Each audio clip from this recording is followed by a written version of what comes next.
So the sanctions that are going to come back into place this week are the less important sanctions that were relieved under the JCPOA. So the most important would probably be the automotive sector. There are some sanctions against gold and precious metals, some sanctions against the importation of US dollar notes. The key sanctions on oil sales in the financial sector don't snap back into place until November. But already we're beginning to see it's been quite destabilizing for Iran. We've seen a huge depreciation in the currency. We're also seeing more demonstrations go on back home. How do you see this playing out domestically? Well, I think that's right, and probably a reason to expect nothing particularly dramatic this week, in the sense that a lot of the expectations of the sanctions have already been priced in since President Trump's announcement in May. I think there'll be more dramatic changes probably when we get to the November sanctions. In terms of expectations moving forward, I think that the macroeconomic effects of these sanctions are almost certain to be lesser than the sanctions prior to the JCPOA, simply because we're not implementing them in partnership with allies and key Iranian trading partners like China. So the question is really, is Iran less politically resilient today than they were in 2012, 2013, 2014, when they survived what I expect were more strangulating sanctions than what we're going to see over the course of the next few months?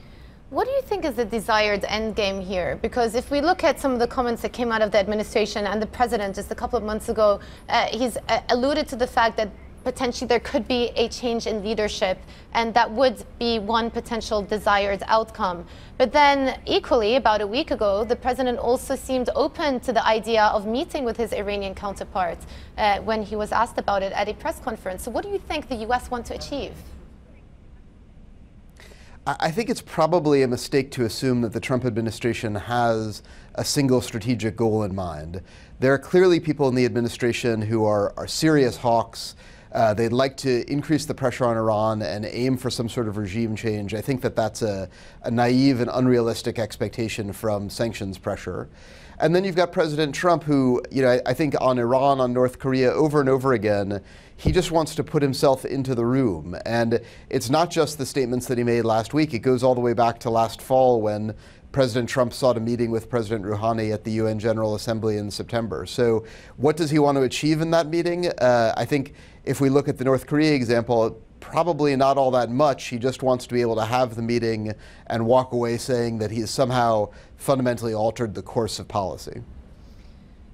Potentially, but with the U.S. now somewhat pulling out of this deal, do you think that that creates a vacuum for others to get more involved and more present in Iran? And here I'm talking about the likes of China and Russia specifically.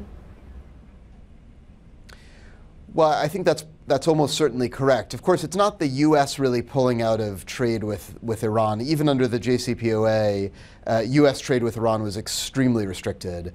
But it's certainly the case that by pressuring our closest allies and partners in Europe, by threatening their companies not to engage with Iran, it opens the playing field for China, which is already Iran's key trading partner.